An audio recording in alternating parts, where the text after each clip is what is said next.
We are recording the next episode of Tech Trailblazers. Today I'm joined by Hasta. And if you wouldn't mind just kind of giving a bit of an introduction into who you are and what you're currently working on. Yeah. Hi, I'm Hasta Vanchinathan. I'm a director at ThousandEyes, which is a Cisco company. I lead a team working on machine learning and data science for monitoring and building tools that are useful in monitoring and troubleshooting network operations. Amazing. And you've got some really, extensive experience in machine learning as well. If we just bring it back slightly, how did you originally get into your career? What kind of sparked that interest for you? Um, Originally, I was always interested in maths, especially like statistics and probability. And then picked up a book about John Nash, and the field of game theory really like sort of intrigued me, and that was sort of my direction towards like, hey, how do I get into this area? And I like programming as well a lot, so I took a bachelor's degree in computer science. But for my master's, I shifted to doing research in game theory and mechanism design. So that's sort of the spark where more probability, statistics, that kind of introduction to myself. Mm-mm. And just, I guess, a side question, was it just a personal eagerness to study this, or did you have anyone around you at the time or anyone that you kind of were looking up to that was doing anything similar to what you're doing now, essentially? Uh, Not to what I was doing now, but the whole area of computer science was just like taking off. I finished my high school in 2000, so this was sort of the peak of the web boom, and probably just around or before the crash, right? So in our year, everybody around me, all my friends, all of us who were interested in maths, interested in sort of science, everybody picked computer science as their major degree when they moved to university. So it's sort of a herd mentality at that point, I would say, right? So Oh, wow. That's amazing. It's a good job you did. um, and I guess what I've seen a lot of is um, in the sort of AI industry in particular, we just see a huge issue with diversity. And what I've seen, particularly in leadership positions, is the majority of people would be white males. Mhm. Um, what would your opinion be? Why do you think we do have a problem with diversity in generally in the tech industry, but in particular the AI industry? Yeah, it's a $1 million question. I don't think Yeah. anybody understands.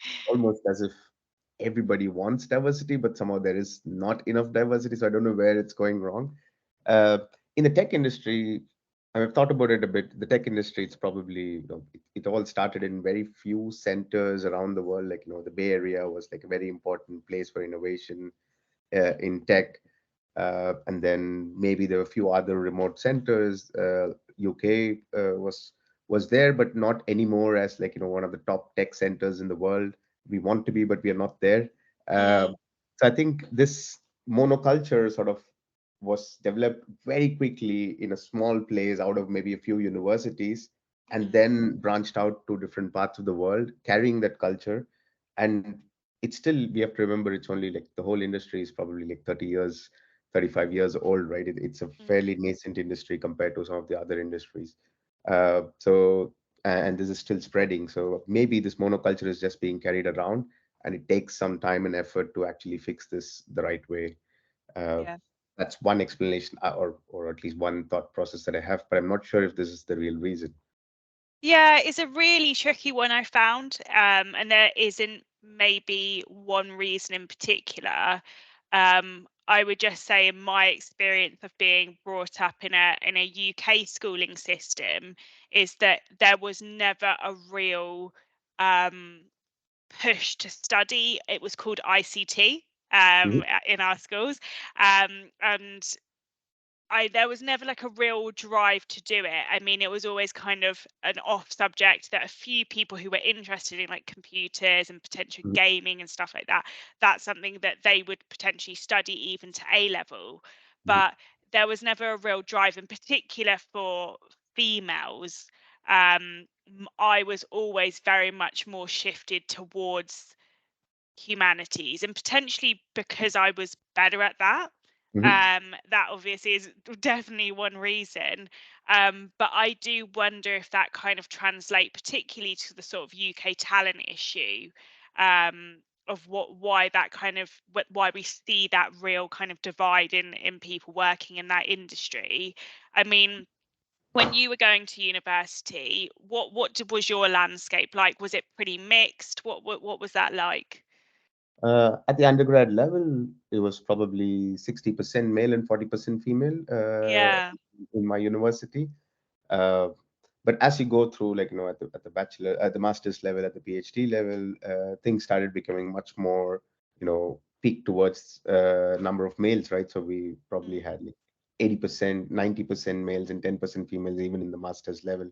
So I agree with that. There is something in the system that sort of pushes out uh, females very early on. And I think it's also in general the way we teach maths right at the start. So I was talking to somebody who was there at work for a sort of a student placement. So people in their final years come in for their, like, 1 week of student placements with some of these companies. So I was talking to this kid, and he said, I'm good at maths, but I hate the subject because of the way it's being taught, right? So he was like, I've been taught all these matrices and linear algebra and all of this, but I don't know where it's useful. And it's a very dry way of, hey, you take these two things, multiply them, you get this, but what does each of them mean? Why would anybody want to do this? Is never being explained. And this is not just, I went through similar things, right? So it's not just, I Yeah. was hoping that things would be different 25 years on, but I'm seeing that it's not. Yeah. uh, so it's just like the abstract thing, and sort of maybe it attracts a certain kind of people who are willing to go through and put up with the abstractness without seeing the practicality, without having any tangible benefit, and then and Mm. they don't see it initially, but then it becomes useful at some point, right? So Yeah. maybe change that around a bit, and sort of like start with the example, start with the real world use cases, and then go on how to solve this, because how to solve it is a trivial matter once you know what you're solving. Yeah. Yeah. Yeah. I know. I definitely um can understand that, and I think I hated maths. I absolutely hated it when I was growing up. And I even remember I was in maybe the middle set, and there was like people who was the strongest and the people the weakest. I was kind of running around the middle, and they told me that they didn't think I was going to pass math. Wow. So to take a foundational level exam for my GCSEs, um, just because they thought it was easier that I would get a C in that than Mhm. actually go above that. And I just think that's a very weird messaging, and I can understand both sides. The school obviously wants to get, know, risk actually, will get a lower grade, but it will be overall a better grade. Mhm. Um, but I actually ended up thinking, no, I'm going to even pay to do the proper one, and just see if I can get, you know, higher. Let me just see and do it. And I did in the end. I got a B. But Mhm. for me, with maths, it's still a big issue. So I was Mhm. really pleased with that. But I just think that's interesting that, you know, stuff like this in schooling, it just puts that kind of dampener on it. It makes you feel like you're not good at it, Exactly. and it's, let's just see what we can get out the way so that you can do this degree, and then you can move on and never touch it again. Right. um I just think the messaging around that like kind of speaks to what you were saying, how it's taught. Is it more of a chore, or is it something you can kind of use practically, like you said? Exactly. um No, it yeah, was also the barriers. Like, when I was growing up, we weren't particularly rich, and of course, computers were a novelty then, and it's quite expensive. of course, Uh, yeah. I didn't have a computer at home until like I almost finished my university. But then I had friends at school who had computers, and they would show me things about, this is how you create folders in Windows, and, like, you put files in, you move folders, and it was like all wizardry. And I was like, how would I ever be able to be on same level when these guys can do all of this now? And I Yeah, don't even know how to boot up a computer, right? So it puts a lot of pressure when you don't have access to stuff like this as well. So, but those totally. benefits trivial stuff, absolutely trivial stuff, which you would learn in half an hour. Anyone would learn in half an hour sitting in front of a computer, but that puts so much pressure on you. Right? Yeah, that's so true. And I think, yeah, there's the obvious, things that we've spoken about, but then what you were saying there, it's the accessibility. And that's what I think a lot of this does come down to. We do have the gender divide, just generally speaking, a lot of industries. I mean, in recruitment, my industry, you know, actually quite a lot of males and females go into the industry. And then as time goes on, you know, females drop out of our industry and recruitment. Um, so I just think it's interesting, that the gender situation will be ongoing, I think, and there are things to talk about around that. But then on a separate note, accessibility, Mhm. having the tools, whether you have your own laptop at home or if you have to go into school to go on a computer, all of these things do play a major part. Um, so yeah, and again, it's that imposter syndrome of, like you said, I'm never gonna be able to get up to speed with the rest of the people around me, Right, exactly. even though it's easier than you think. You'll just be like, oh God, it's a catch-up game anyway. Mhm. Um, so yeah, interesting. Um, I was going to also ask you, what is your own personal experience about being in a environment at work where it isn't diverse? What has been your experiences over your career? There have been quite a few times. I mean, it's never diverse enough, right? Like that's one of the Of reasons that we're course. still having this conversation. Yeah. Um, but sort of this, even recently, like I was in a team where one of the teams that I was leading, like this was pretty much 15 males from all from a very similar university or the same university even, speaking in one language. Like, in India, we have probably 40 different languages spoken and maybe 10 major ones written at least, right? So maybe more.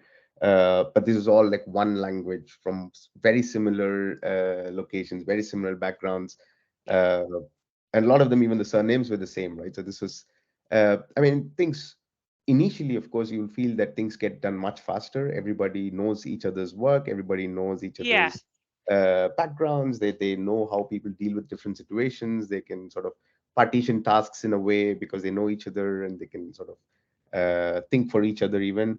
But then very soon you'll see that the kind of things that are being developed are very one dimensional. There's no change in the thinking process, there's no one challenging status quo. Most of the progress happens with challenging status quo and bringing in like different thought process, the right checks and balances that are required.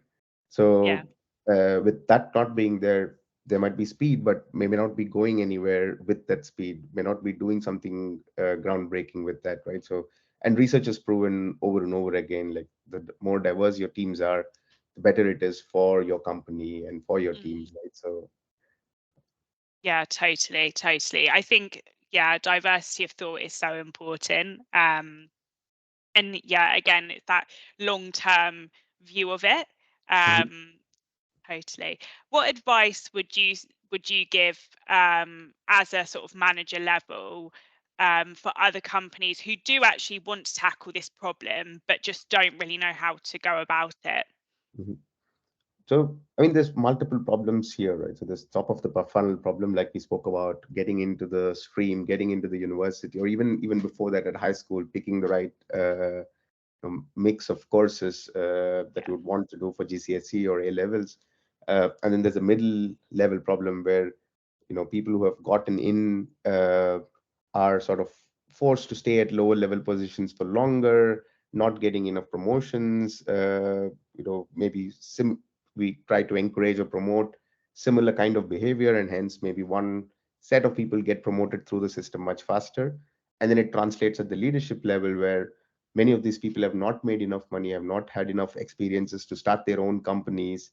They're worried, they're feeling the imposter syndrome, and then maybe they don't start enough companies of their own. So at the top of the funnel, we don't have founders who are diverse, right? If you look at all the companies that are there, all the Mm, unicorns, it's very similar set of people or background who end up starting companies themselves that go on to become successful. But so there's this problem. So at different stages, maybe you need different solutions. I don't have a like one no. solution fits all.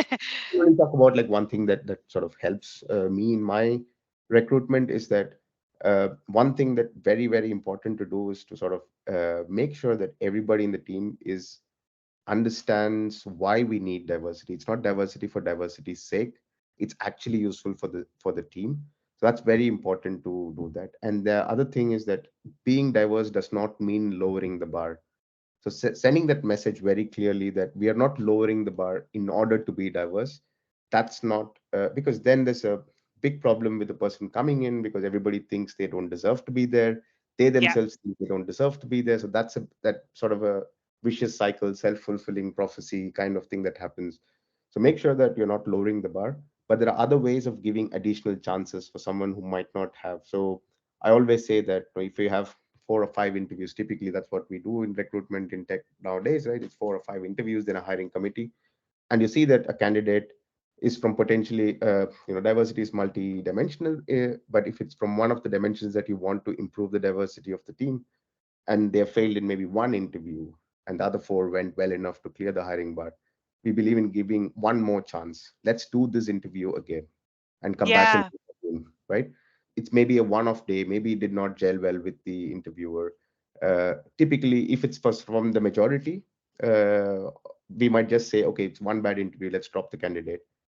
yeah, Usually one or two bad interview, one bad interview does not, maybe two bad interviews, right? So maybe in this case we would say let's do one more, let's do a replay yeah, interview, right? So that's one thing that helps a lot.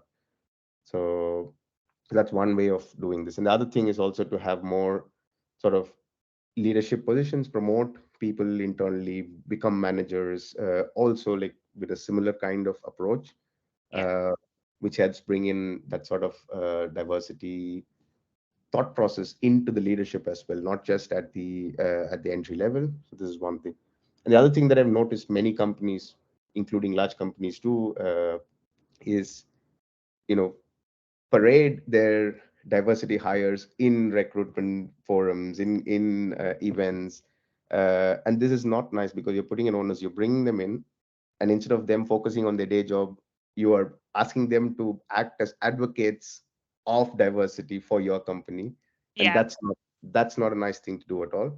It has to be everybody's job. It cannot be the so-called diverse candidates job to bring in more diverse candidates into the company, right? So yeah, that way you're distracting them from their day job.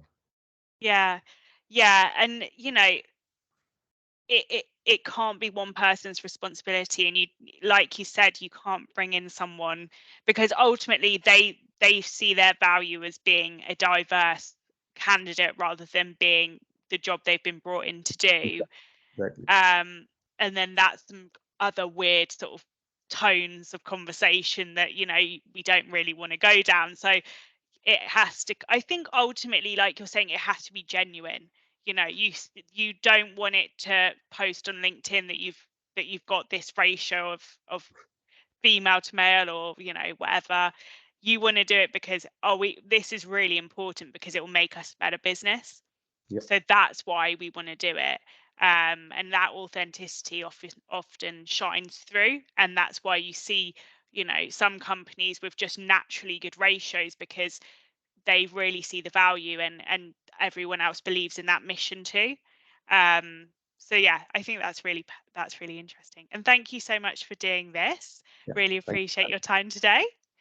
Thanks a lot. It was really a pleasure to talk to you.